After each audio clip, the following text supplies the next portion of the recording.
Is your pants fitting muslin tight in the front?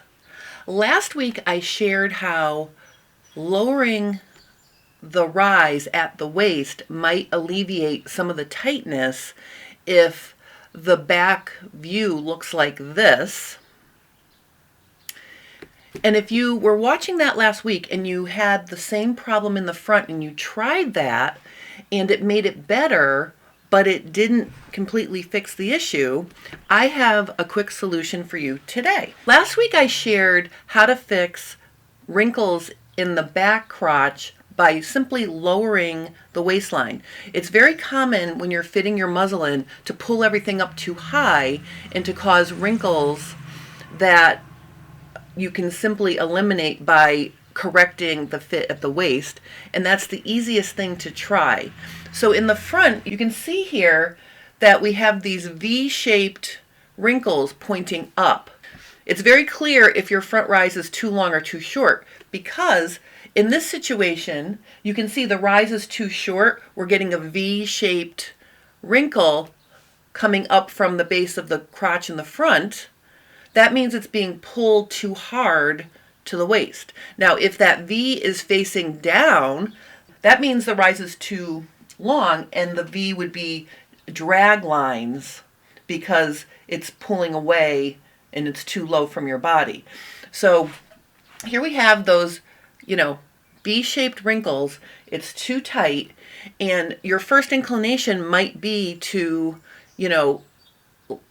adjust the crotch to make it fit properly. But just like in the back, you can get a better fit from lowering the rise at the waist. So I'm just going to show you here. If I pull this down a little bit, look at how nice and smooth that becomes. All right, so see how now that fixes the situation simply by lowering it. But I want you to realize what I did here was, you notice I didn't really lower the front as much as I lowered the sides. Okay, so sometimes the front rise looks short, but really it's because it's being pulled up too high along your sides. So if I pull all of this side fabric down, notice how I start to get a much nicer fit. Now, watch what happens when I pull it down too far.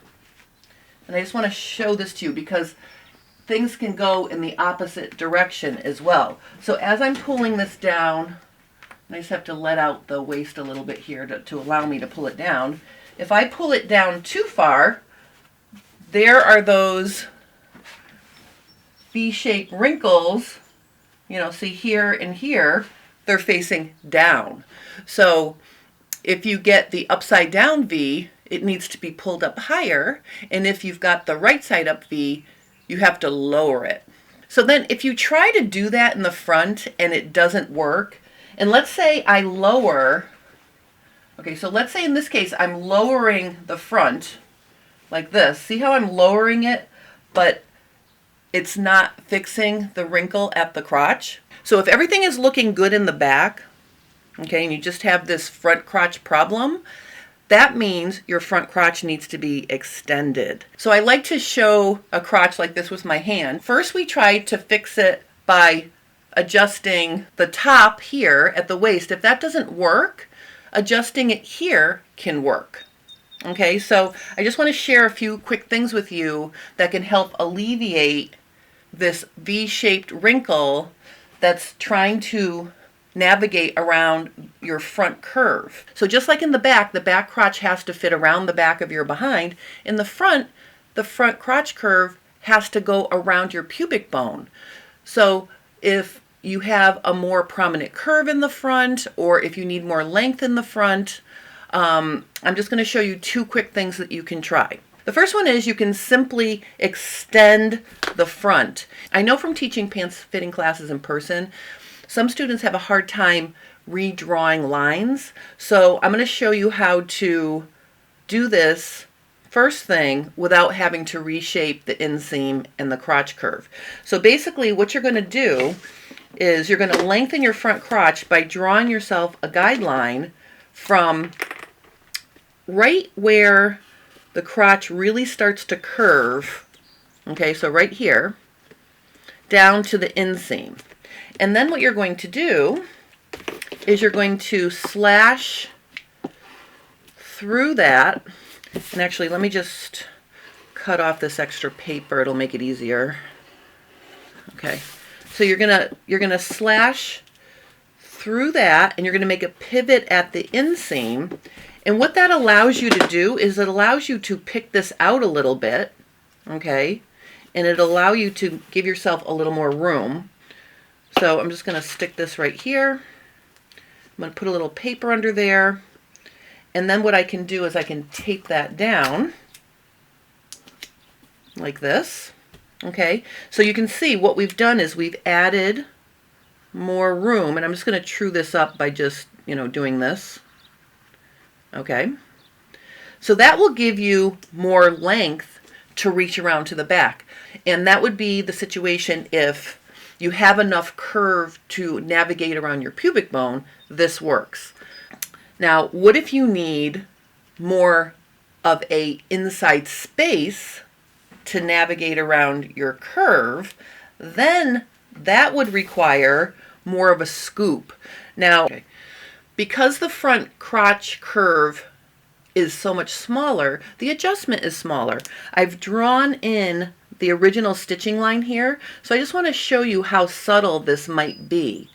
You might just need to start somewhere up here in the straight area, and as you come down, you're just going to go in a little bit deeper and then join in where you were.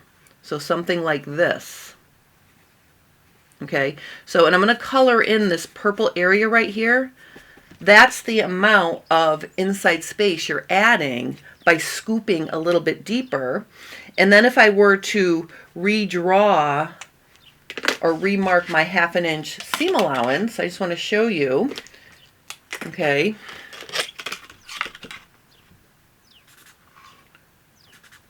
Notice you would just then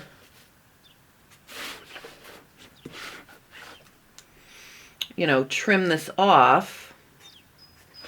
Okay, so you can see the amount that I'm coloring in here will come off over here. So if I were to trim this off in the new shape, I'm just going to go straight up here. Okay, there's your new shape with your deeper curve, and that will conform or fit around your pubic bone. So these are two quick solutions. I wanted to just share that with you, because if you try to lower the waist and it doesn't completely fix it, know that you can also adjust the crotch from the extension end, or by, digging a little bit deeper into the curve. Both of those things add length to the front crotch curve and can alleviate that that tightness. And depending on your shape, you might need to actually combine these two to give yourself, a deeper curve here. And then also you may need this extra length that I added right here. Okay, so so just keep in mind you might need both. And the one situation where you would only dig into the curve is if you already have way too much ease along your front leg at the upper thigh. So just to recap, first, try to do the simple thing. Try to adjust the muslin from the waist. If that doesn't work, take a look and see how much ease you have here at the top of your upper thighs. And if everything looks snug, adding length will help. And then also, if you add the length and that doesn't help you, you can also scoop in deeper.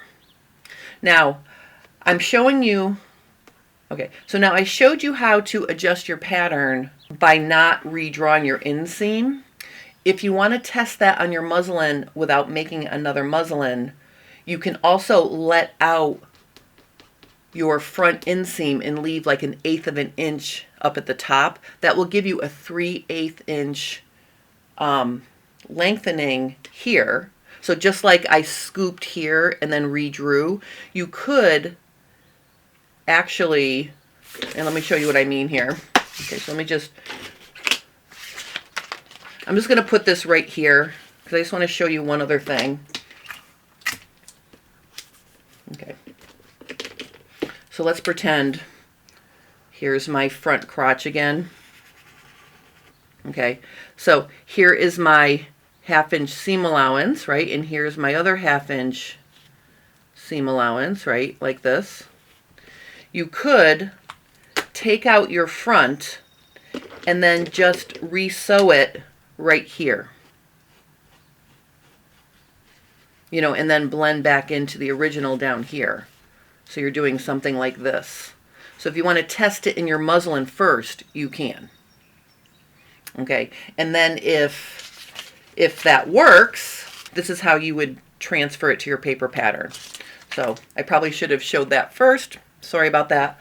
All right, so I just wanted to share this part 2 from last week in case anyone watched last week's tutorial about adjusting the rise from the waist to fix the back crotch and thinking you could use that in the front, which you very well might be able to. I just wanted to follow that up. If you have any questions or comments, please post those below and I will help you. If you're enjoying my content, consider liking and subscribing to my channel because it helps me grow. And I want to thank everybody for taking a minute to watch. Have a wonderful rest of your day.